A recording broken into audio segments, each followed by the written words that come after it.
Selamat pagi, selamat berjumpa kembali ya. Saya harapkan semuanya dalam kondisi sehat walafiat meskipun masih suasana PPKM dan juga Jogja masih tinggi COVID-nya ya, dan kampus juga masih ditutup ya untuk semua aktivitas dengan mahasiswa sehingga semuanya di sini menggunakan daring termasuk bimbingan juga daring ya. Bimbingan tugas akhir juga daring, ujian tugas akhir juga semuanya daring. Namun saya harapkan semuanya dalam kondisi sehat walafiat sehingga nanti kita dapat terus untuk menimba ilmu dengan harapan nanti suatu saat nanti kalau COVID sudah selesai nanti bertepatan dengan kalian lulus gitu ya. Jadi lulus kira-kira 1-2 tahun lagi kira-kira nanti COVID-nya saya harapkan sudah selesai sehingga pas saat itu nanti kita harapkan dunia penerbangan, dunia elektro sudah bangkit sehingga nanti akan banyak nanti dibuka lowongan ya yang selama ini sempat tertahan ya karena beberapa perusahaan maskapai penerbangan dan juga perusahaan-perusahaan maintenance penerbangan itu ada beberapa yang sekarang itu banyak merumahkan karyawan ya sampai juga nanti kakak kelas kalian yang kemarin sudah masuk ke CMF itu beberapa ada yang terpaksa dirumahkan ya karena memang CMF juga sekarang baru mengalami krisis juga ya karena pesawat yang di maintenance sedikit sehingga nanti harus karyawannya harus ada beberapa yang terpaksa dirumahkan sementara. Ya.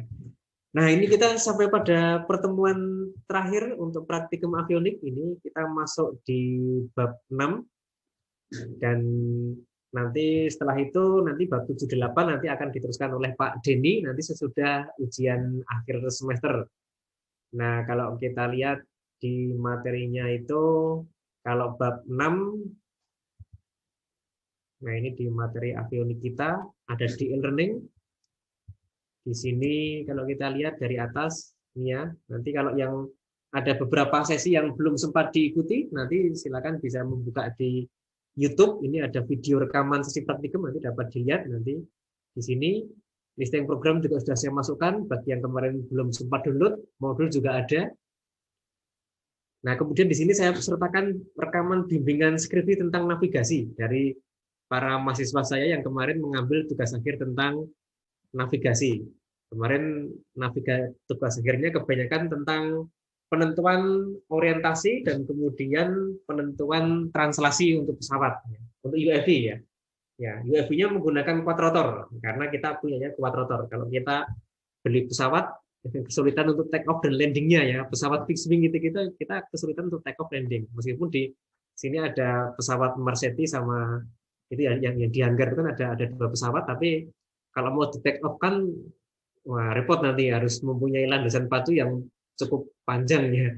Tapi kalau menggunakan quadrotor, USB quadrotor lah kita bisa take off landing di mana-mana dan sudah beberapa kali kita coba untuk praktikum ya. Tapi praktikumnya karena online yang menjadi pilotnya ya laborannya ya.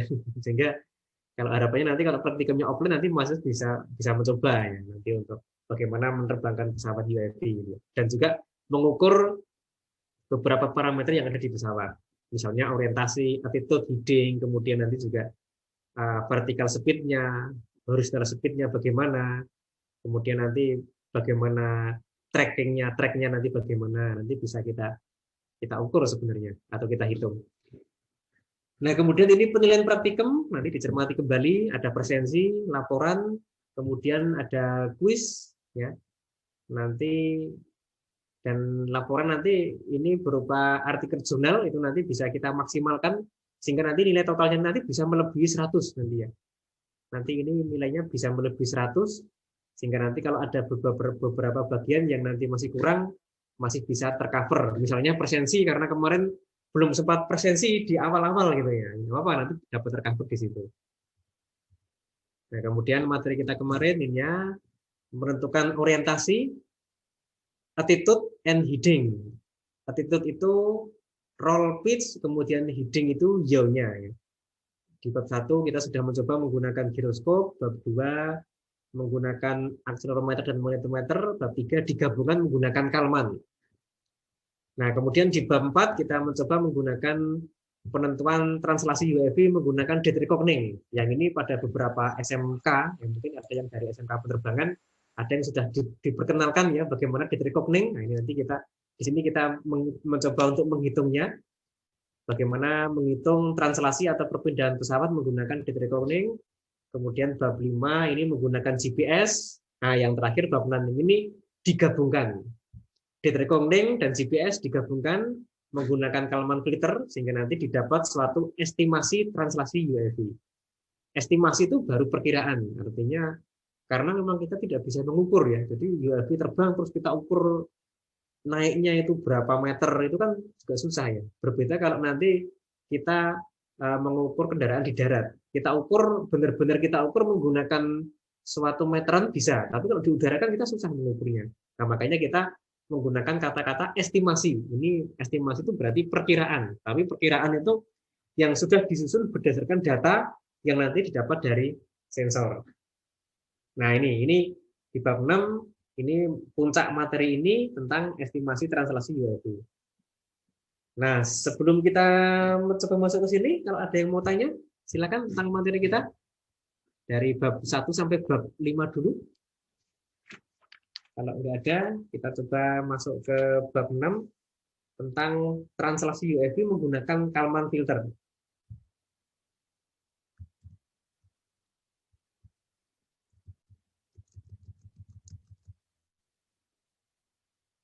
Ya. Kita coba untuk slide-nya yang juga sudah saya upload di Elena. Nanti dapat di-download ya, dapat di-play sendiri nanti di rumah.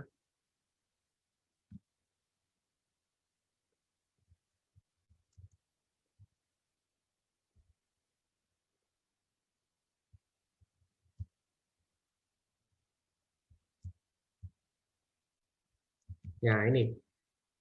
Estimate UAV translation with Kalman filter. Kayaknya belum muncul ya ini. Ya, saya tunggu sebentar karena kadang-kadang agak perlu waktu beberapa detik ini. Ya. Estimate UAV translation with Kalman filter. Ini merupakan salah satu keunggulan Kalman filter. Kalman filter selain melakukan proses filter, tapi dia juga dapat menggabungkan beberapa data. Kita bisa mendapatkan data translasi dari metode data reckoning, seperti yang kita bahas di bab 4 kemarin. Kita juga bisa mendapatkan data translasi menggunakan data lokasi dari GPS, yang kita dapatkan dari bab 5 kemarin. Nah, sekarang di bab 6, kita nanti akan menggabungkan data dari kedua sensor tersebut, sehingga nanti menghasilkan UAV translation yang lebih tepat. Kalau dari data reckoning kemarin kita sebut dengan prediksi, prediksi translasi menggunakan data reckoning. Nah, prediksi tersebut dikoreksi menggunakan data dari GPS. Jadi prediksi dari data reckoning dikoreksi menggunakan GPS. Nah, sehingga hasilnya itu kan merupakan gabungan data prediksi dan data koreksi. Nah, penggabungan data ini disebut dengan data fusion. Nah, ini data fusion dilakukan dengan Kalman filter. Nah, sebelumnya kenapa kok perlu kita gabungkan ya? Kenapa data prediksi dari data reckoning harus kita gabungkan menggunakan data lokasi dari GPS? Nah, kalau kita lihat di bab 4 kemarin tentang data reckoning, kita bisa menggunakan data reckoning karena data reckoning itu juga nanti mempunyai beberapa kelebihan untuk menentukan translasi, terutama di sini translasi UAV. Ada beberapa kelebihan. Two advantages of data reckoning ya. Dua kelebihan dari data reckoning. Yang pertama yaitu easy to cheat, to teach and to learn.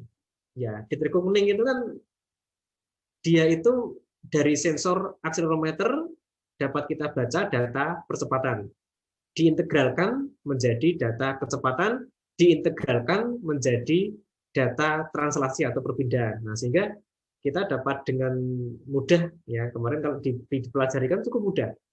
Nah, sehingga kalau dipelajari cukup mudah dan kita kalau mau memberitahu ke orang bagaimana metode data reckoning itu juga cukup mudah.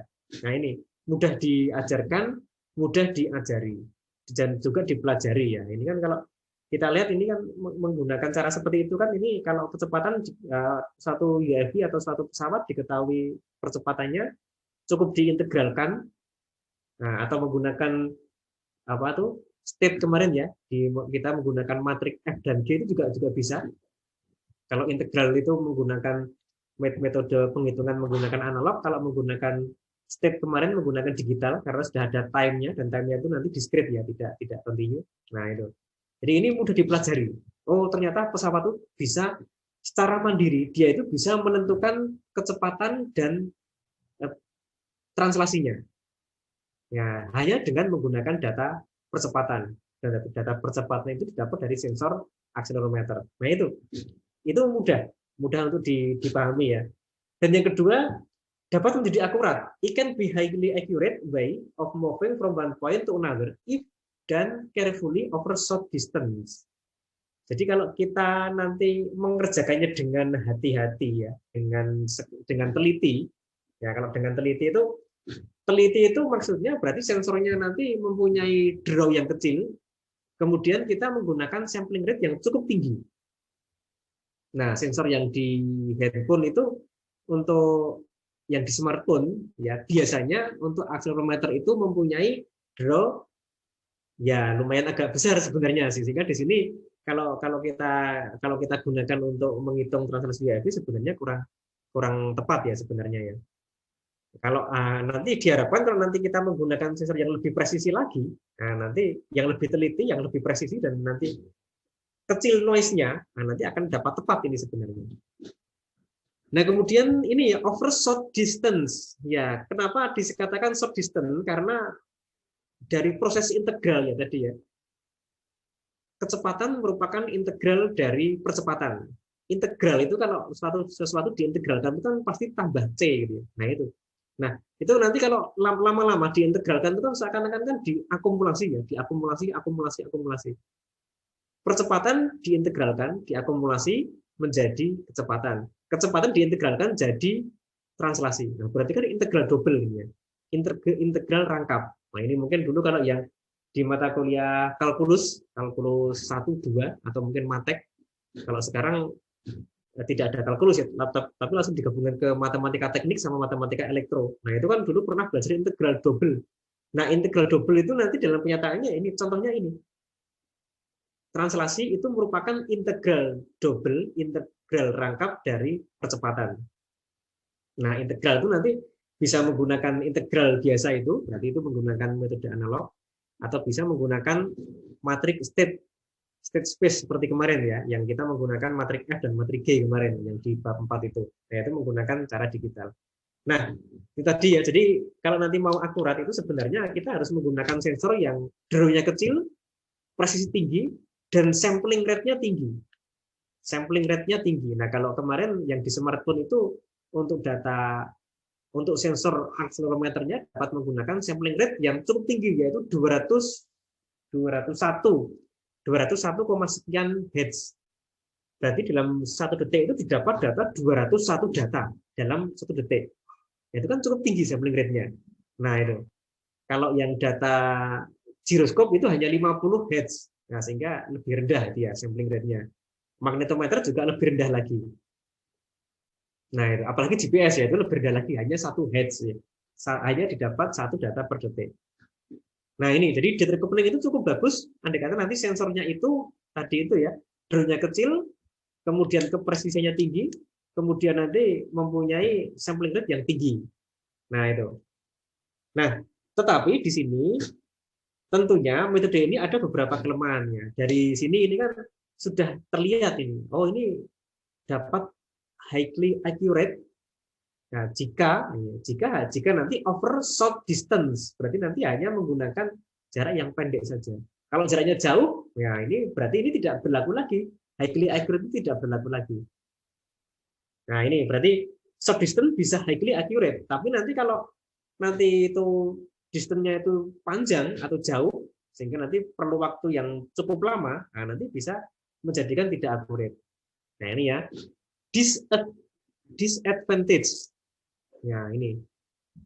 The further the aircraft travels by data coupling, the more error it will accumulate in its movement. Jadi nanti semakin lama, semakin jauh aircraft itu nanti melakukan perjalanan, dan dia menghitung menggunakan degree Kummeling, nanti lama-lama errornya itu akan semakin terakumulasi. Akumulasinya semakin besar, semakin besar, semakin besar gitu. Ya, bayangkan namanya percepatan kan bisa naik, bisa turun. Percepatan itu bisa positif, maju, maju tambah cepat itu berarti percepatan positif. Maju tapi nanti bertambah lambat. Nah, itu kan percepatannya kan negatif. Percepatan bisa positif, bisa negatif, bisa juga nol. Pesawat saat cruising, saat cruise itu nanti percepatnya nol. Tapi errornya tetap terakumulasi. Jadi suatu saat percepatannya nol, tapi terbaca nggak nol juga bisa. Kenapa? Karena errornya kan terakumulasi. Begitu percepatannya nanti naik, positif. Turun, negatif. Tapi errornya kan terakumulasi. Begitu percepatan nol, kadang-kadang tidak kembali ke nol hasil perhitungannya itu. Nah, itu yang nanti menjadikan percepatan ini nanti menjadi keliru, ya. Hanya membaca data percepatan aja itu menjadi keliru. Nah, ini contohnya kalau yang di bab 4 itu ya. Yang di bab 4 kemarin itu kan ada data hasil rekaman dari UAV. Oh ya, sorry, salah pencet nih. Nah, ini saya tampilkan nih. Nah, ini contoh data dari akselerometer ya. Nah, ini kan percepatan. Yang biru ini percepatan untuk sumbu X, berarti maju mundur UAV itu dengan sumbu biru ini. Kemudian merah ini berarti merah itu geser kiri, kanan kiri ya. X itu positif untuk maju, negatif untuk mundur. Y itu ke kanan itu positif, ke kiri itu negatif. Kemudian kalau yang Z ini berarti ini percepatan untuk ke bawah itu positif, ke atas itu negatif. Nah, dalam kondisi hover, ini hover ya. Ini hover nih. Ini ya. Dalam kondisi hover atau dia itu mengalami percepatan nol, berarti pesawatnya itu cruise tetapi nanti dia itu tidak mengalami percepatan. Nah, kalau dalam kondisi itu mestinya ya akselerometer dalam sumbu X dan sumbu Y itu nol mestinya, tapi kenyataannya kan nggak nol ini. Nah, ini tidak nol. Ini kan percepatannya kan konstan. Ya, dapat kita lihat ini kalau dalam arah itu nanti ini sebenarnya ini dalam kondisi mengarah ke timur ya. Ini ke timur, ini ke utara, ke timur, ke utara, ke barat, ke selatan ini kan. Arahnya kan seperti itu. Nah, pada saat dia berjalan ke timur ini kan sambil memutar sudutnya ya kemarin ya, sambil memutar sudut diaunya itu. Tapi kan memutarnya kan dengan kecepatan konstan. Nah, karena kecepatan konstan, kecepatan sudutnya nol ini ya. Kecepatan sudut nol, percepatannya juga nol mestinya. Tapi kan nyatanya kan ini ada dulu yang banyak ini. Nah, ini. Kemudian dia ke timur, kemudian ke utara sambil memutar sudutnya. Ini juga mestinya nol ini. Ini kan percepatan sudutnya nol. Percepatannya juga nol mestinya. Tapi kenyataannya kan ada seperti ini. Nah, ini. Jadi kadang-kadang saat pesawat itu mengalami perjalanan cruise gitu ya, tidak ada percepatan, tetapi kadang-kadang dari sensor itu masih terbaca adanya data percepatan. Nah, itulah yang namanya noise. Nah, ini noise ini. Nah, noise ini nanti sedikit banyak akan dapat diminimalisir oleh Kalman filter. Jadi dia dapat difungsi sebagai filter lurus bawah. Ini kan ada frekuensi tinggi di sini. Nah, ini noise-nya akan kelihatan ini ada grid-gridnya seperti ini. Ini kan noise. Nah, itu Kalman filter itu nanti dapat seperti itu. Nah, ini contohnya ini merupakan data yang didapat dari sensor akselerometer, kemudian ini kecepatan sudut, ini kemudian data medan magnet. Nah, ada beberapa yang bertanya kemarin, Pak, ini kan dalam keadaan cruise. Kok ini percepatan untuk sumbu Y-nya itu kok minus 10 ya. Ini merupakan sama dengan gaya gravitasi. Nah, ada yang tanya lagi kemarin, Pak, gaya gravitasi. Oke, sumbu Y itu kan ke bawah itu kan positif. Gaya gravitasi itu menarik ke bawah, itu kan juga berarti kan mestinya kan positif. Kok malah negatif ya, Pak ya? Ya. Jadi ini kalau benda itu diam, benda itu diam, itu benda itu kan mengalami tarikan ke bawah oleh gaya gravitasi. Sumbu Z itu kalau percepatannya ke bawah itu nanti akan positif, ke atas negatif. Tapi kalau ditarik ke bawah, ya, kalau dia itu ditarik ke bawah tapi tidak bergerak, sebenarnya kan dia kan ada usaha untuk ke atas sebenarnya. Nah, makanya ini percepatan Y-nya itu nanti adalah negatif karena dia itu seakan-akan berusaha ditarik ke atas. Nah, gampangnya gini aja. Suatu benda yang hover atau mengalami percepatan konstan, tidak ada percepatan yang bekerja saat ini. Itu nanti untuk sumbu Z-nya akan mengalami percepatan minus G. Kalau benda itu ya dijatuhkan bebas, berarti benda itu mengalami percepatan sebagaimana G ke bawah. Nah, benda itu nanti akan, kalau benda jatuh bebas, nanti yang terbaca benda jatuh bebas dengan percepatan G, itu sensor akselerometer akan membaca data untuk sumbu Z ini 0. Ya. Tapi kalau dia itu digerakkan ke atas, digerakkan ke atas, ya, dia akan mengalami percepatan untuk sumbu Z itu nanti minusnya akan semakin ke bawah sini. Nah, jadi gampangnya gini, kalau benda itu diam, itu mengalami untuk Z-nya akan mengalami percepatan sebesar G. Kalau bendanya itu ke bawah, akan mengalami percepatan, nah, naik ke sini. Semakin besar percepatan ke bawah, semakin naik. Sampai nanti jika percepatan ke bawahnya itu sama dengan G, 0. Nah, maka percepatan sumbu Z itu 0. Nah, itu. Nah, kalau tadi, kalau benda itu diam, berarti G. Benda itu digerakkan ke atas, akan mengalami percepatan yang terbaca di sensor Z itu, nanti G-nya, nilai percepatannya akan lebih kecil dari G di sini. Semakin dipercepat ke atas, semakin turun nanti. Nah, itu. Nah, jadi ini yang harus dipahami itu ya. Ya nanti kalau sudah paham ya tentu akan mudah untuk memahami. Jadi gampangnya benda yang hover itu di sini, benda yang mengalami percepatan ke bawah itu akan ke sini, percepatannya akan naik. Benda mengalami percepatan ke bawah sebesar G akan ini 0 untuk sumbu Z-nya. Nah, kembali sini, kalau ini diam di sini, benda yang mengalami percepatan ke atas tuh nanti akan terbaca di sini untuk sumbu Z-nya lebih kecil dari G. Semakin tinggi percepatan ke atasnya akan semakin bawah. Nah, itu. Nah, ini yang harus diperhatikan seperti itu. Nanti silakan nanti bisa dicoba ya menggunakan sensor di smartphone itu kemudian direkam nanti akan seperti itu nanti hasilnya. Nah, itu. Nah, kembali kepada metode date reckoning seperti ini, jadi nanti kalau menggunakan date reckoning itu nanti akan banyak draw yang terjadi. Draw itu nanti akan terlihat itu pada saat kita menentukan translasi. Ya, saat kita menentukan translasi itu nanti akan terlihat, oh, draw-nya nanti ternyata malah mengacaukan datanya. Datanya malah jadi kacau. Kok kacau bagaimana? Nah, kalau kita lihat ini ya di figur 5 coba. Nah, ini kemarin ya. Ya, ini kan ini percepatan dalam koordinat navigasi. Berarti kalau tadi itu biru sumbu X itu maju mundur, Y itu kanan kiri, Z itu atas bawah, maka ini sekarang sudah menggunakan koordinat navigasi. X itu utara selatan, plus itu utara min selatan. Kalau Y itu positif itu ke timur, negatif ke barat. Kalau Z itu ke bawah positif, ke atas negatif. Nah, ini akan terlihat di sini. Nah, ternyata yang dominan itu di sini malah percepatan dalam sumbu Z ini ya. Seakan-akan kan UFO ini kan bergetar seperti ini ya, bergetar ini kan.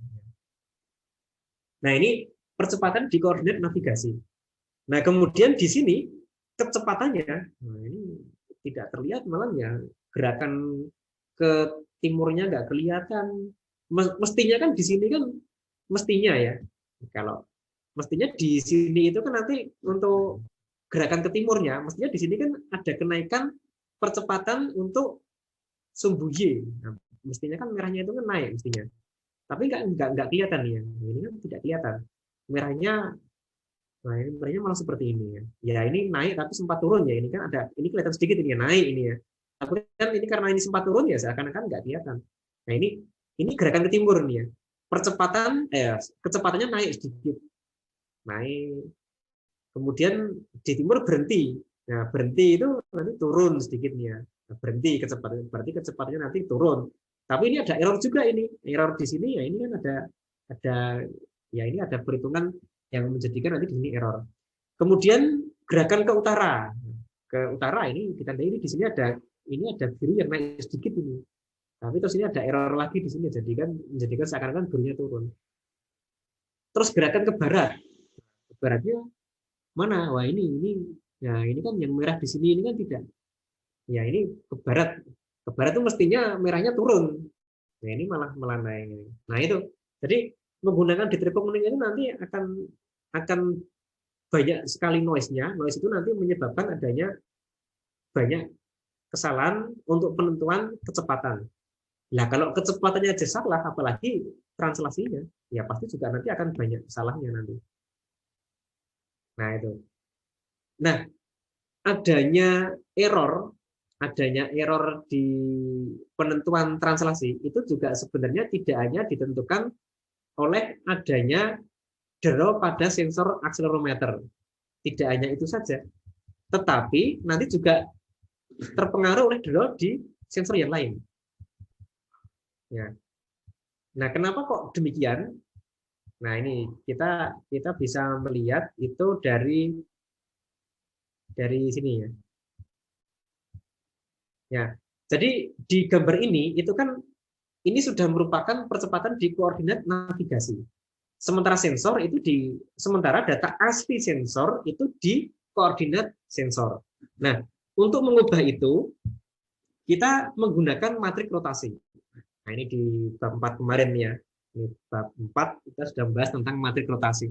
Matrik rotasi itu nanti menerima data dari ini ya, roll, pitch, yaw. Oh, berarti matrik rotasi itu mendapat input itu dari data orientasi. Ya, matrik rotasi menerima input dari data orientasi. Data orientasi itu ini yang sudah dibahas di bab 3 itu ditentukan dari data sensor giroskop, akselerometer, magnetometer. Nah, berarti kalau kita menggunakan date reckoning itu sebenarnya kalau nanti kita menentukan translasi menggunakan date reckoning itu sebenarnya error yang terakumulasi itu bukan saja berasal dari sensor akselerometer, tetapi juga dari akselerometer, giroskop, dan magnetometer. Semua draw kumpul jadi satu di sini. Nah, inilah yang menjadikan ya gambar translasi di sini itu tidak sebagaimana yang kita harapkan. Kenapa? Ya tadi itu ternyata hanya melakukan propagasi. Propagasi itu perambanan ya. Data yang sekarang akan menjadi penentu data yang berikutnya itu propagasi. Atau juga bisa menggunakan integral. Ternyata integral di sini itu ternyata mengakumulasi error dari sensor akselerometer, giroskop, dan magnetometer. Wah, berarti errornya jadi satu ya, berarti ya wajar kalau jadi error seperti ini. Apalagi sensor akselerometer memang sampling rate-nya tinggi, 200 Hz. Giroskop hanya 50 Hz. Nah, ini kan hanya kecil giroskop, hanya seperempatnya. Magnetometer juga hanya 50 Hz. Nah, bayangkan berarti akselerometer itu ada draw-nya, giroskop ada draw, plus sampling rate-nya rendah. Magnetometer juga ada draw, sampling rate-nya juga rendah. Nah, makanya di sini kelihatan di sini ya ini datanya kan tidak mewakili dalam kondisi yang sesungguhnya di sini. Nah, itulah mengapa date reckoning itu nanti kalau untuk jarak yang agak jauh itu sudah tidak tepat karena itu merupakan kita mendapatkan akumulasi draw dari banyak sensor ya. Kecuali nanti kalau giroskopnya itu nanti giroskop yang nanti sampling rate-nya bisa tinggi. Nah, itu nanti akan sedikit mengurangi errornya. Ya, sebagai gambaran giroskop yang kita gunakan itu tidak sepeka giroskop yang sesungguhnya ya, karena giroskop yang digunakan di smartphone ini menggunakan MEMS. MEMS itu microelectronic mechanical system. Jadi giroskop itu kalau kalau nanti kalian belajar di mata kuliah apa ya sekarang, instrumen pesbang gitu ya. Giroskop itu kan dari benda yang dari sensor yang nanti kan diputar dengan cepat gitu ya. Nah itu. Kalau tapi sekarang itu banyak giroskop yang dikemas dalam bentuk MEMS, microelectronic mechanical system. Giroskop hanya berupa suatu chip, hanya berupa suatu IC. IC-nya disebut dengan MEMS tadi itu. Nah, tentunya di sini ya kalau mau ya sebenarnya ada sih, mungkin ada giroskop yang nanti akan sangat pekas dan akan sangat presisi sebagaimana giroskop yang menggunakan benda yang berputar tadi, cuman kan harganya mahal. Nah, kita kemarin mau menggunakan di UEFI-nya masih kesulitan untuk merakit rangkaiannya kemudian mengintegrasikan dengan UEFI-nya, itu agak susah juga kemarin ya, sehingga sementara kita menggunakan sensor smartphone. Nah, sensor smartphone ternyata giroskopnya juga tidak sepekat dengan yang giroskop yang semestinya. Sensor smartphone itu kita lihat kemarin ternyata giroskopnya itu ada keterlambatan, ada unsur kelembaman. Kelembaman itu ya kalau benda lembab itu kan kalau benda yang tidak lembab kan diberi gaya itu pasti nanti langsung ada kecepatan. Tapi kalau lembab kan kadang-kadang ada semacam drag-nya ya. Digerakkan selatan dengan gaya F, tapi A-nya itu tidak sesuai dengan rumusnya F per M itu enggak. Kenapa? Karena ada gaya hambatnya, drag gitu ya. Ya gaya hambatnya itu ada kelembabannya. Nah ini, itu giroskop itu seperti itu. Nah, kemudian sensor magnetometer itu juga nanti di sini ada noise-nya. Ini apa ini noise-nya? Ada grid-gridnya. Ini kemudian juga noise-nya dipengaruhi oleh medan magnet dari propeller yang ada di UEFI. Nah, itu. Propeller UEFI itu kan nanti menggunakan brushless ya. Dia kan ada medan magnetnya. Nanti dia juga berpengaruh terhadap sensor magnetometer. Demikian juga prosesor di UEFI-nya. Ini kan nanti juga akan berpengaruh juga nanti. Nah, ini makanya akumulasi banyak sensor ini, akumulasi banyak draw dari sensor ini mengakibatkan ya data kecepatan jadi tidak akurat. Karena data kecepatan tidak akurat, sehingga di sini data displacement juga akan menjadi salah.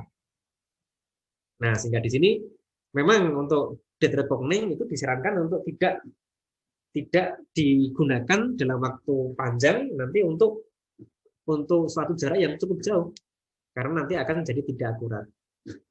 Nah ini beberapa ini kelemahan dead reckoning seperti ini. Ini kelemahan utamanya. Kelemahan yang lain nanti kalau mau dibahas nanti masih ada ya. Nah sekarang itu dead reckoning bisa digunakan untuk penentuan translasi, tapi tadi ada beberapa kelemahan. Nah sekarang kalau menggunakan GPS bagaimana? Ya. Nah, kalau menggunakan GPS, ya memang GPS ini merupakan sesuatu yang global ya. Artinya global itu nanti dia dapat digunakan di mana saja GPS. Nah, kemarin juga sudah kita coba penentuan translasi menggunakan GPS. Nah, kalau kita lihat nih ya, penentuan translasi menggunakan GPS itu nanti mempunyai beberapa kelebihan. Yang pertama tentunya dapat tersedia di mana saja. Nah ini, GPS dapat tersedia di mana saja. Ya mungkin kita juga bisa, kalau orang melogika ya mestinya kita berterima kasih dong Pak kepada Amerika ya. Ya karena dia sudah memberikan suatu peran sarana navigasi global yang nanti dapat digunakan oleh siapa saja. Iya betul, tapi ya kalau suatu pihak ada yang membuat suatu sarana yang nanti dapat digunakan oleh semua orang, itu juga kadang-kadang dia juga punya kepentingan. Ya itu masalah politik nanti ya, tidak akan ke sana kita ya. Nah, ini ya GPS dapat tersedia di mana saja dan tanpa biaya. Nah ini, sehingga kita bisa menggunakan kapan saja. Nah, kemudian yang kedua, GPS itu sudah memberikan data lokasi yang berbasis memberikan informasi berbasis lokasi. Nah ini, lokasinya nanti ada lokasi lintang, lokasi bujur, lokasi ketinggian. Kita tidak sampai kepada bagaimana GPS bisa memberikan data lintang, bujur, ketinggian, itu tidak akan sampai ke sana. Karena itu nanti menyangkut data dari satelit yang nanti mengcover dari stasiun tersebut. Jadi kalau kita di ITDA ini, mungkin kalau di praktikum kemarin ya, pada waktu UAV-nya masih di bawah, ternyata yang satelit yang mengcover itu belum cukup, sehingga data GPS belum ada. Nanti dinaikkan beberapa meter, itu baru nanti ada data GPS nanti yang dapat kita akses. Nah, itu contohnya seperti itu. Nah, ini memang di sini data GPS itu memang nanti harus ada satelit yang jumlahnya cukup untuk nanti mengcovernya, sehingga nanti bisa digunakan untuk menentukan lokasinya.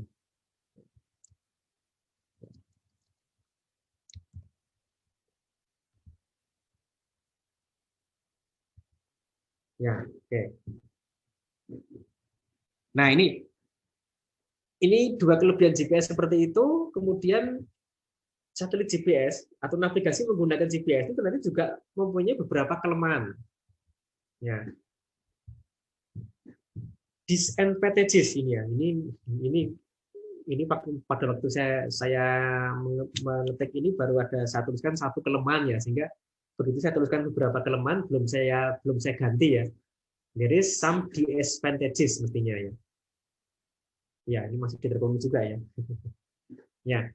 Nah, ini yang pertama, GPS itu nanti tidak bisa dengan baik untuk menembus suatu dinding yang solid atau struktur yang solid. Nah, dia nanti terpengaruh oleh adanya suatu halangan. Nah, ini salah satu kelemahan dari satelit GPS itu seperti itu. Ya.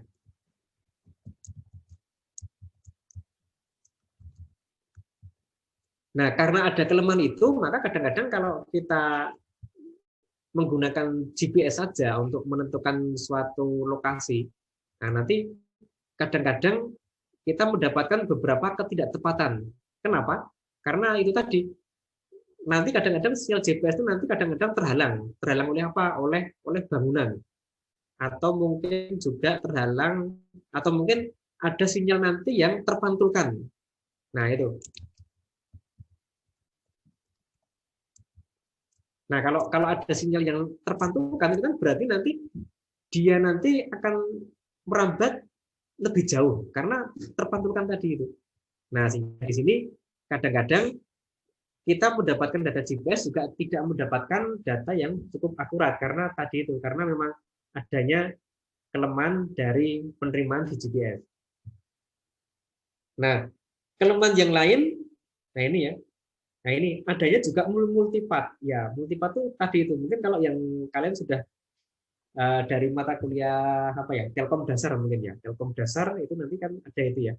Jadi ada yang namanya multipath. Jadi suatu receiver itu kadang-kadang menerima sinyal yang nanti dari beberapa jalur, meskipun transmitternya cuma satu.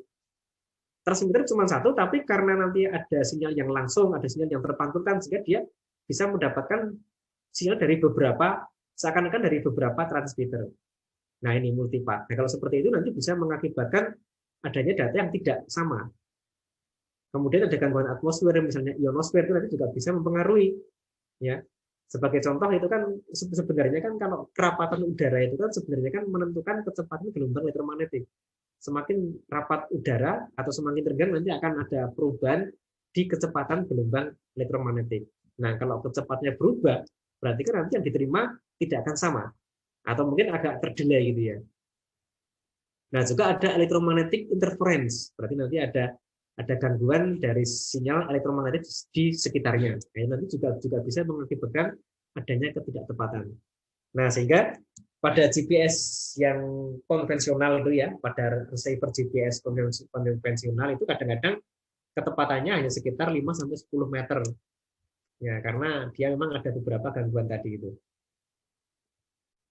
Nah, kemudian ini ya, meskipun GPS itu free ya, free of cost, ya, tapi nanti tidak menutup kemungkinan suatu saat akan ditutup oleh pemerintah Amerika gitu ya.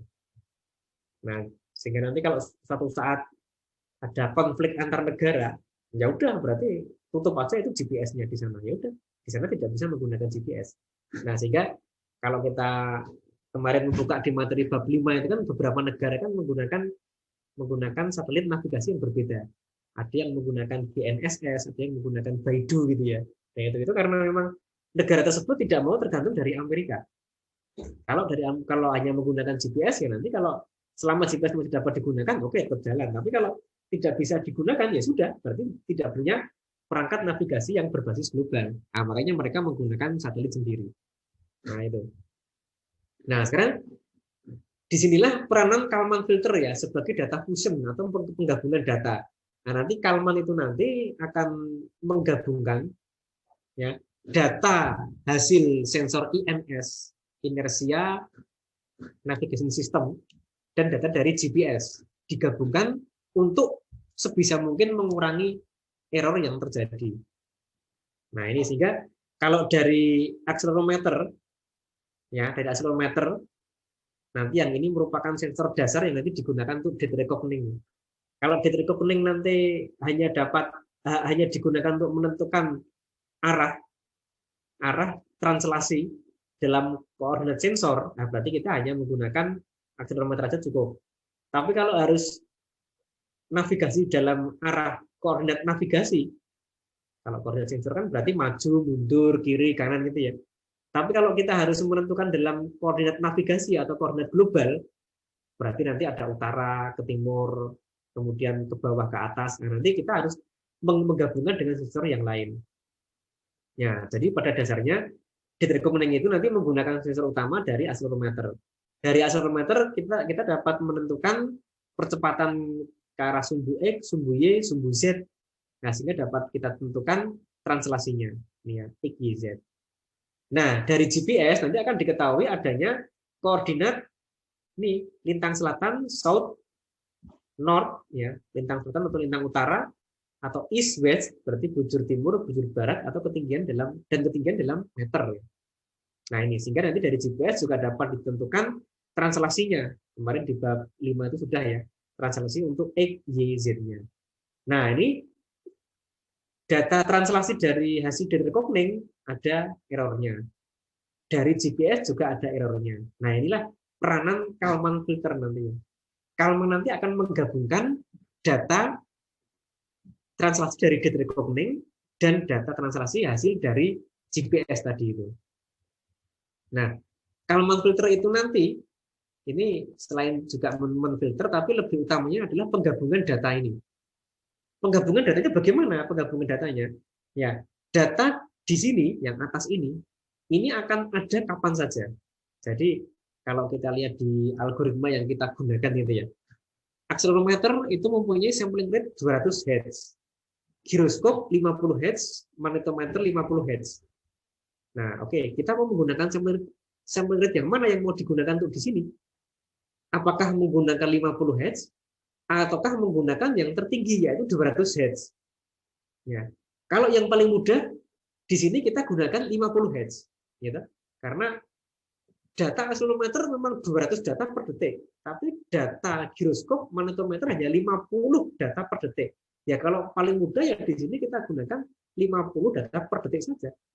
Berarti nanti ada bagian data akselerometer yang dibuang. Itu yang paling mudah. Tetapi kalau seperti itu berarti kepresisian di sini yaitu hanya 50 Hz saja. Ya, ternyata 50 Hz itu kalau untuk UFV quadrotor belum cukup. Ya. Kenapa? UFV quadrotor itu nanti akan banyak manuver nanti yang harus menggunakan sampling rate yang lebih tinggi. Kalau kita menggunakan gerakan pesawat fixed wing atau mungkin ya kalau mungkin pesawat komersial gitu ya, 50 Hz saya kira cukup ya. Karena jarang pesawat komersial itu yang melakukan gerakan mendadak. Take off juga tidak akan mendadak, landing tidak akan mendadak. Bahkan nanti kalau mengalami turbulensi ya, turbulensi pesawatnya mungkin mengalami apa? Mengalami gaya fall mungkin sampai mendadak tiba-tiba turun 1 meter gitu ya, atau 3 meter itu tidak akan mendadak itu. Itu belum termasuk mendadak. 50 Hz masih cukup. Tapi kalau UFV itu nanti ada gerakan-gerakan yang mendadak. Ya, kalau kita lihat nanti ya, mungkin ya saya juga belum pernah merekam sampai sedetail itu ya. Tapi kalau UFV itu kalau kita amati yang quadrotor itu, kalau dia mau melakukan gerakan maju, dia akan mengalami gerakan roll dulu atau pitch dulu ya. Pitch cepat nanti baru maju gitu ya. Kalau berhenti pitch, kalau maju itu kan berarti pitch negatif baru maju. Kalau berhenti pitch positif nanti baru berhentinya. Nah gitu. Itu cepat sekali itu gerakannya. Nah itu. Nah makanya di praktikum ini kita mencoba menggunakan sampling rate yang tertinggi yaitu 200 Hz. Loh, bagaimana ini akselerometer 200 Hz tapi giroskop kan cuma 50 Hz. Nah, kita beri data tiruan atau yang disebut dengan dummy.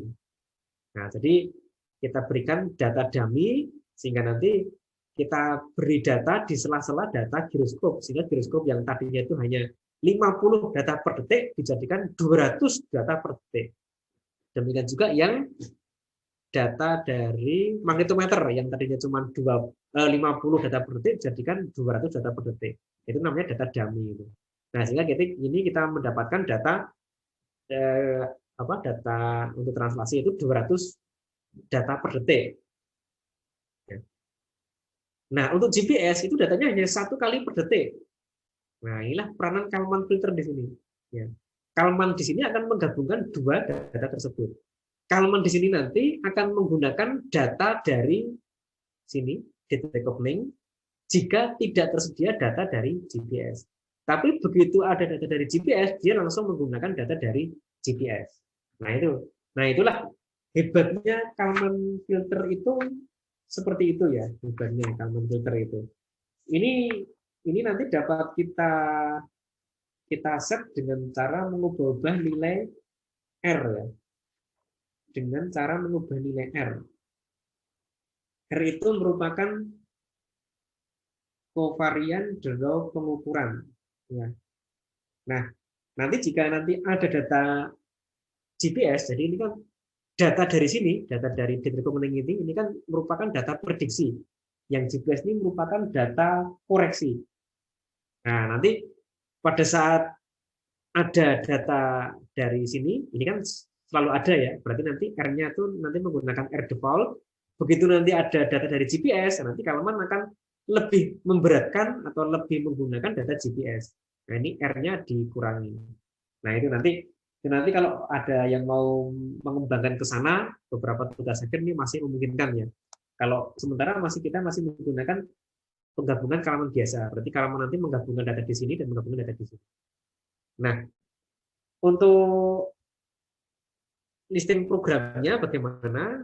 Ya, ini juga tidak terlalu sulit untuk listing programnya. Di diktat juga sudah ada itu ya, di diktat itu. Nah, ini di bagian agak ke bawah. Di bab 6.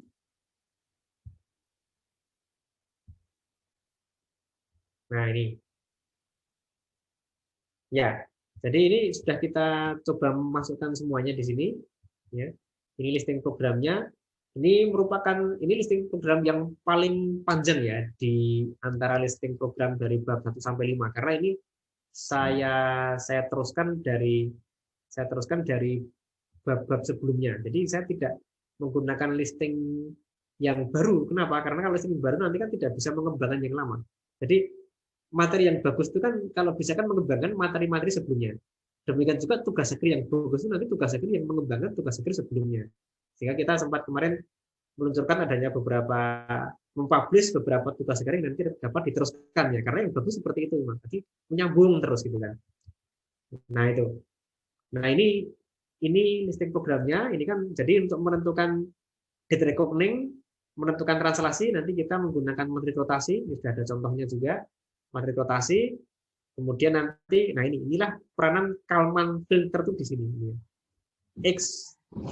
XT trans ini kan. Nah ini XT trans, kemudian di sini, nah ini XT trans di sini, ini kan, ini prediksinya, ini prediksi, kemudian ini Kalman gain, kemudian ini koreksi. Nah ini koreksinya. Nah berarti data prediksi di sini yang dari data reckoning ini dikoreksi menggunakan data dari GPS. Nah, sehingga menghasilkan data estimasi untuk translasi Kalman filter di sini. Nah, ini. Nah ini cukup sederhana programnya. Seperti itu kok sederhana ya Pak. Ya kalau ini mungkin kalau yang belajar langsung bab 6 kan kelihatan rumit, tapi kalau belajarnya step by step nanti akan kelihatan oh berarti cuma ditambah itu toh. Nah, ya seperti itu. Jadi kalau kita belajarnya step by step nanti akan semuanya akan terlihat mudah gitu ya, karena kita belajarnya kan bertahap seperti itu. Tapi kalau ditarget 1 minggu langsung belajar bab 1 sampai 6 ya mungkin akan kelihatan akan sangat berat di sini. Nah itu. Nah kemudian itu untuk materi untuk hari ini ya. Jadi ini merupakan sorry berarti tadi belum lihat ini. Saya ulangi ya. Mungkin tadi belum sempat saya klik ini screen-nya. Oke, nah jadi ini ya. Ini Kalman filter menggabungkan data dari date reckoning dan data dari GPS. Cukup sederhana ya, cukup sederhana karena kita belajar step by step. Kalau belajarnya langsung bab 6 jadi rumit sekali ya. Ini kan sama dengan dulu pada waktu kita sampai ke bab 3 bagaimana Kalman menggabungkan orientasi dari giroskop dan dari akselerometer magnetometer ya. Sama seperti yang kemarin hampir sama. Di sini ini merupakan data prediksi translasi dari date reckoning, kemudian ini Kalman gain-nya, kemudian di sini itu merupakan koreksi dari GPS. Nah, sehingga kalau ini digabungkan nanti menjadikan estimasi translasi. Ini sudah merupakan gabungan dari date reckoning dengan dari GPS. Nah, estimasi translasi ini nanti akan menghasilkan data yang lebih mendekati yang semestinya. Nah, kalau kita lihat di sini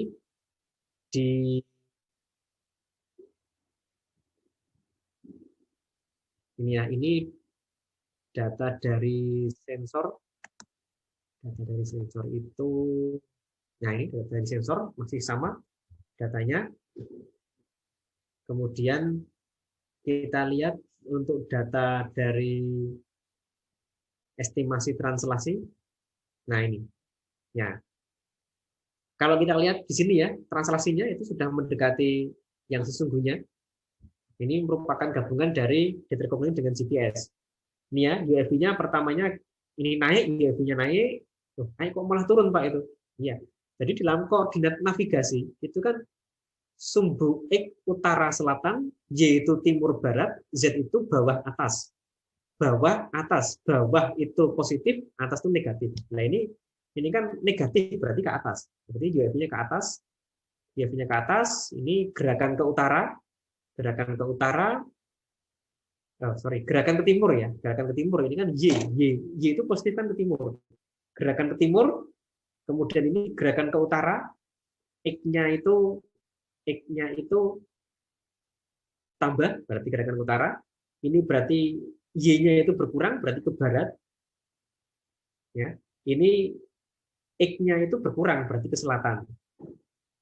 Nah, sampai di sini nanti YB-nya nanti turun ya, turun nanti sampai mendarat lagi. Ini displacement-nya, ini kecepatannya.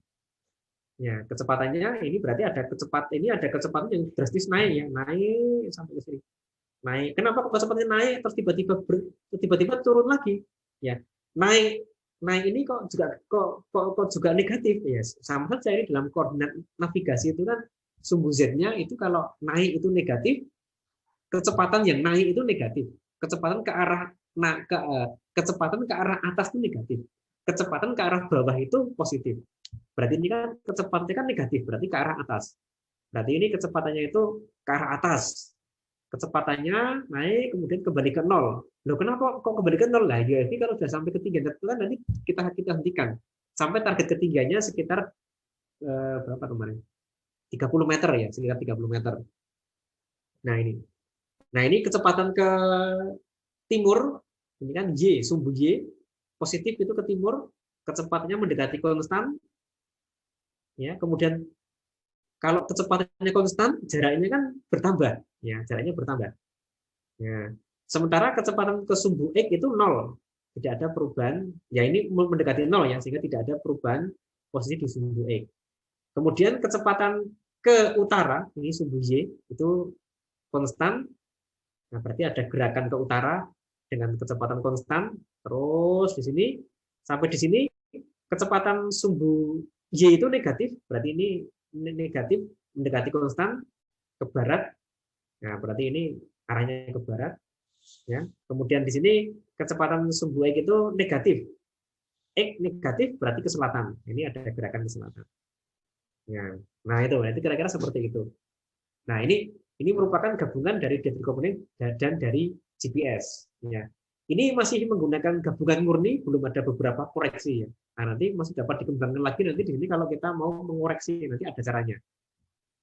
Ya. Nah kemudian dari sini juga kita dapat membuat grafik 3D-nya yang menggambarkan pergerakan UAV-nya menggunakan perintah plot 3D itu ya. Plot 3D. Nah, seperti ini. Ini yang hitam ini merupakan GPS, yang biru ini merupakan data dari gate reckoning ya. Nah, itu. Nah, ini kita lihat bahwa nanti dari GPS dan data dari Kalman ya. Kita lihat dulu. Itu figur berapa tadi?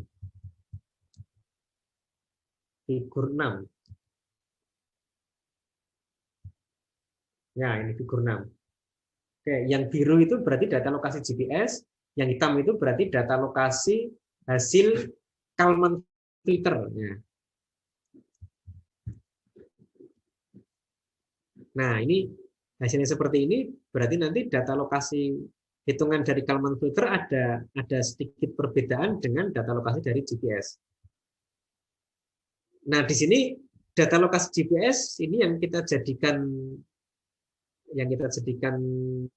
apa nilai yang lebih terpercaya, sehingga nanti kalau GPS itu kan datanya cukup akurat kalau nanti kita ada di ruangan terbuka. Cuman masalahnya memang di sini sampling rate-nya hanya 1 data per detik. Dari Kalman filter bisa lebih tinggi, tetapi karena dia merupakan gabungan dari data reckoning dan dari GPS, maka dia kadang-kadang mempunyai ada sedikit error ya. Nah, ini ada perbedaan sedikit di sini ya. Data dari yang biru dari GPS, kemudian yang hitam dari Kalman filter. Nah, ini kalau mau dilihat mungkin semacam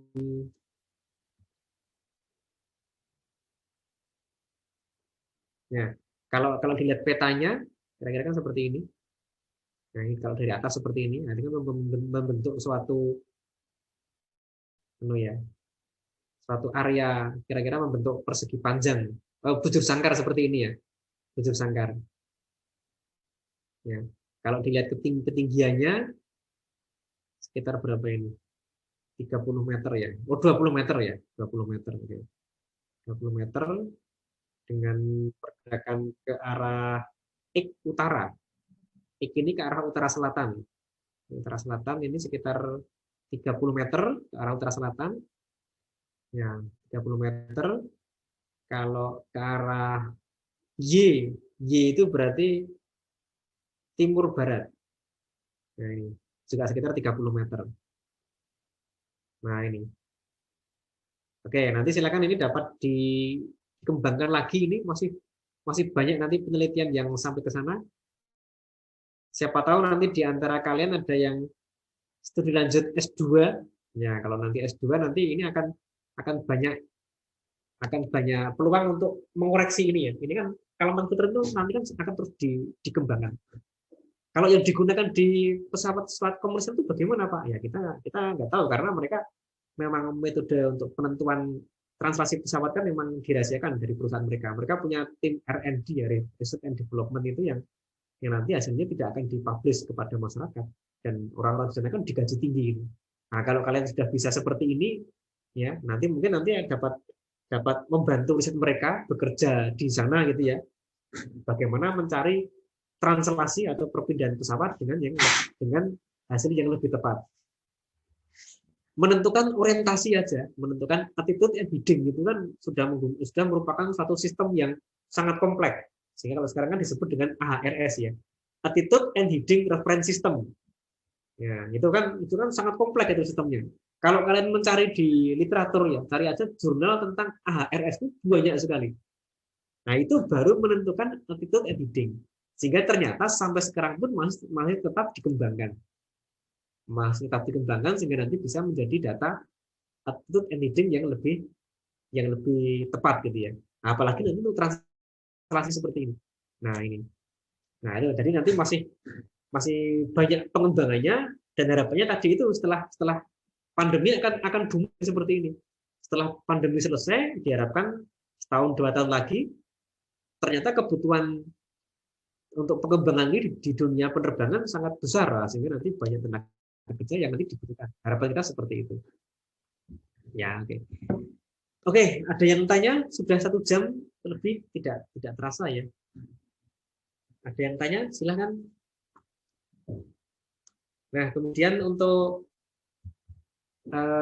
materi kita sudah selesai. Kalau di e-learning itu saya tuliskan di sini. Ya, nanti ada laporan yang kedua, nanti dikumpulkan tanggal 11 Agustus. Masih cukup waktu untuk membuatnya.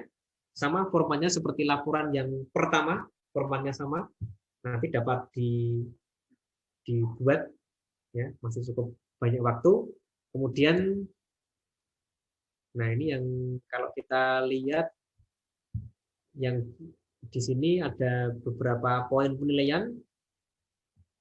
Nanti akan saya tambah satu lagi.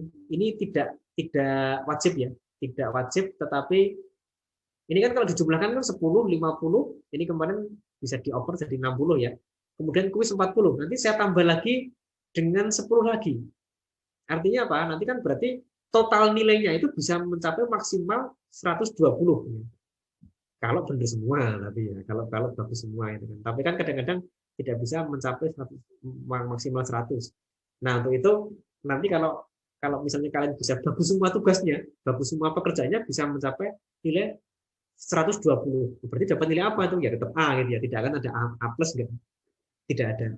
Tapi nanti bagi nanti untuk mengantisipasi adanya tugas yang nanti tidak bisa optimal, nanti saya tambah lagi di sini untuk satu lagi. Harapannya nanti bisa bagus semua nilainya ya. Jadi nanti untuk yang tugas yang D itu nanti silakan kalian menjelaskan apa yang kalian ketahui tentang mata kuliah ini ya. Jadi misalnya saya akan menjelaskan bagaimana kita menentukan attitude dari giroskop. Nah, itu boleh, silakan jelaskan. Saya akan menjelaskan bagaimana menentukan attitude dari akselerometer saja. Ya. Kalau attitude itu kan sebenarnya dari akselerometer. Kalau heading dari magnetometer. Ya, dari magnetometer dan akselerometer mestinya ya. Nah, itu misalnya kalian ingin menjelaskan seperti itu. Satu materi saja. Nanti silahkan nanti kalian bisa membuat PowerPoint-nya, kemudian kalian jelaskan. Nah, tetapi yang saya nilai itu bukan PowerPoint-nya, bukan file PowerPoint-nya, tapi yang saya nilai itu adalah penjelasan kalian. Penjelasan kalian bagaimana? Ya berarti nanti silakan kalian jelaskan menggunakan PowerPoint sambil direkam. Nah, rekamannya itu yang saya nilai nanti. Nah, itu jadi nanti silakan kalian membuat suatu presentasi, ini ibaratnya kan suatu tugas presentasi gitu ya. Tugas presentasi menjelaskan suatu materi. Materinya tadi itu bebas. Yang kalian kuasai itu paling kuasa itu apa? Atau yang kalian paling senang itu apa? Saya ingin menjelaskan penggabungan Kalman filter untuk menentukan translasi. Ya boleh saja jelaskan. Nah, penjelasannya itu maksimal 5 menit. Nah, makanya jangan lama-lama ini ya, maksimal 5 menit. Nah, nanti silakan kalian buat seperti itu. Nanti saya tunggu sampai pada batas akhir ini juga ya. Sampai tadi tanggal berapa tadi ya? Sampai tanggal 11 Agustus ini ya. Sampai tanggal 11 Agustus. Saya tunggu itu. Nah, yang dikirim ke e-learning ini bukan videonya ya, tapi linknya saja. Nah, kalian memasukkan video itu ke YouTube. Jadi mungkin buatlah PowerPoint. Kalau Pak saya tidak PowerPoint tapi saya ingin menjelaskan pakai papan tulis, terus saya pakai kamera, ya silakan boleh aja seperti itu. Caranya nanti bebas caranya. Caranya bebas, pakai PowerPoint direkam, termasuk suaranya juga bisa, pakai penjelasan menggunakan papan tulis bisa, maksimal 5 menit. Melebihi 5 menit nanti akan nol nilainya. Ya, maksimal 5 menit jangan sampai terlampaui. Ya, berarti kan seperti presentasi itu ya, nama saya ini dari Teknik Elektronik, saya ingin menjelaskan tentang bagaimana menentukan attitude menggunakan data dari sensor akselerometer. Nah, kemudian setelah itu mungkin diawali dengan pembukaan, mungkin bisa pembukaannya bisa kalian jelaskan apa? Mungkin berlatar belakang rumah atau berlatar belakang pakai background pesawat itu boleh aja nggak apa-apa. Ada kalian tampang di situ. Setelah itu baru switch ke PowerPoint itu boleh. Jadi tidak harus PowerPoint dulu, tapi di switch boleh. Switch nanti ada gambar yang lain, nanti silakan aja nggak apa-apa. Yang penting maksimal 5 menit. Nah, yang saya nilai itu nanti adalah kebenaran dari penjelasannya, ya. Kemudian nanti tidak adanya unsur plagiasi. Artinya kalau sebelumnya sudah menjelaskan tentang attitude menggunakan akselerometer, kalian mau menjelaskan itu juga, nah, buatlah PowerPoint yang berbeda, buatlah dengan kalimat yang berbeda. Jangan menggunakan kalimat-kalimat yang sama dengan yang sebelumnya. Loh, lah menilai sebelum, lah kalau misalnya saya meniru teman, nanti kan ada dua yang sama. Nanti yang tercek sebagai plagiasi yang mana? Nah, nanti hasil kalian itu nanti akan saya sort berdasarkan waktu. Yang mengumpulkan, kalau ada dua penjelasan yang sama, tapi waktunya berbeda, nah maka yang waktu yang lebih belakang nanti yang akan saya vonis sebagai plagiasi. Ya, berarti kalau nanti sudah selesai langsung kirim aja. Atau kalau buat ya jangan bilang-bilang sama teman. Nah, gitu. Kalau ada teman yang mau ngopi, boleh, tapi nanti kalau sudah dikirim, nah kan gitu. Nah, gitu. Tidak mungkin kalau mengerjakannya itu sendiri, tidak mungkin ada dua penjelasan yang sama. Pasti nanti ada penjelasan yang ada bagian-bagian yang tidak sama. Sebagian besar malah tidak sama, gitu. Nah, tapi kalau nanti videonya kalau nanti masalah PowerPoint-nya hanya ngopi dari tempat saya tanpa diedit, kemudian nanti dijelaskan dengan kalimat yang nyontek temennya, itu nanti bisa sama seperti itu. Nah, itu ya. Jadi itu nanti ada satu lagi tugasnya untuk D, sehingga total nanti sekitar 130 ya. 130 poin, harapannya nanti yang poin di atas 80 akan mendapat nilai A, sehingga nanti akan banyak yang di atas 80. Harapan saya seperti itu, harapan saya ya. Sehingga nanti jangan sampai ada praktikum avionik kok mendapat nilai C gitu ya. Nanti ya saya juga tidak ingin sebenarnya ya. Makanya ini saya berikan adanya beberapa opsi untuk menambah nilai. Nah, itu.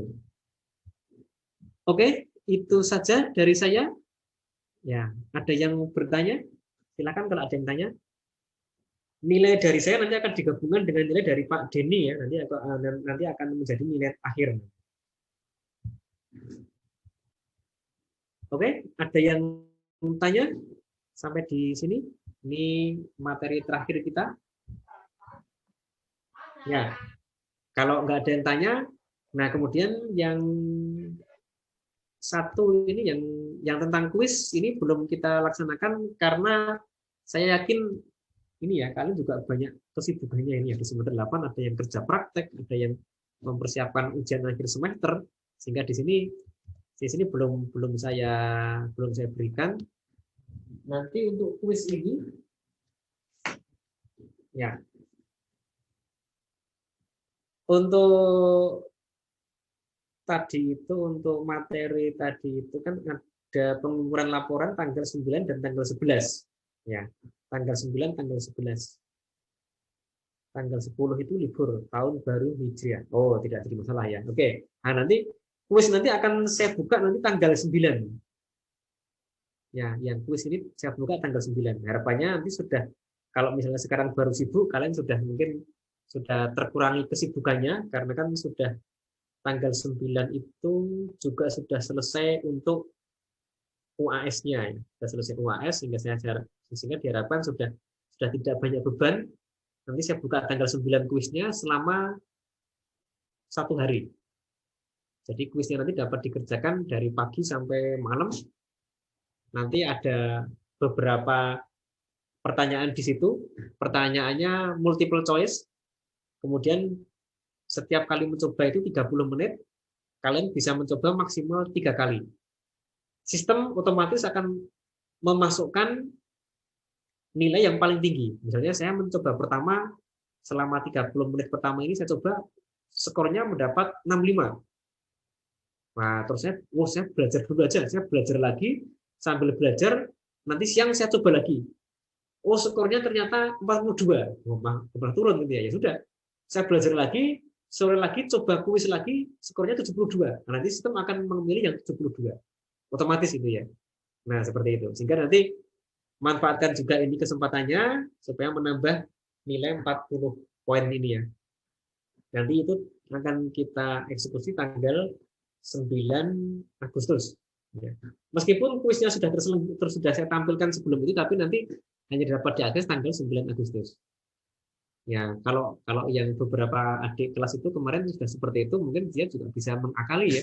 Kuis pertama coba dulu sambil direkam ini ya, direkam tampilan di laptop itu kan, direkam. Nanti kalau sudah, nah, kalau sudah selesai kuisnya sambil dipelajari lagi nanti ya, oh ini jawabannya kira-kira ini ya. Kalau sudah nanti baru coba kuis yang kedua kan gitu. Boleh seperti itu, nggak apa-apa. Segala macam trik nanti dapat dikerjakan di sini. Nah, oke, saya kira itu. Ada yang mau ditanyakan mungkin? Silakan. Pak, untuk Ya. laporan praktikumnya yang kelompok kemarin kan, Pak? Laporan praktikumnya. Laporan praktikumnya ini ya, kemarin sudah dibentuk kelompoknya belum ya? Sudah, Pak. Sudah ya. Oke. Jadi laporan praktikumnya kelompoknya jangan ganti ya kelompoknya ya. Baik, Pak. Jangan ganti, maksimal 5 orang, nanti itu aja dibuat sebagaimana format jurnal ya. Baik, Oke? Pak.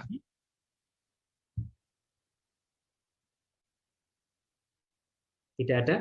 Ya, kalau tidak ada, nanti silakan nanti dimulai dirancang gitu ya. Meskipun masih lama, tapi tetap dirancang sehingga nanti bisa mendapatkan nilai yang maksimal. Yang hadir 11 orang, 10 orang ya. Ya, nggak apa-apa, nanti bisa lihat juga di YouTube-nya kalau belum sempat melihat. Oke, nanti silakan, ini karena ini pertemuan terakhir, jika nanti ada kekurangannya di dalam saya menyampaikan, saya mohon maaf. Jika nanti ada perlu masukan-masukan, silakan memberikan masukan, bisa ke emailnya Elektro, nanti akan kita bahas sama-sama di rapat prodi ya. Dan tetap semangat, setelah ini nanti ada praktikum yang diberikan oleh Pak Denny, nanti sesudah UAS ya, sudah UAS sehingga tidak mengganggu UAS untuk mata kuliah lain. Oke, sampai jumpa dan selamat belajar.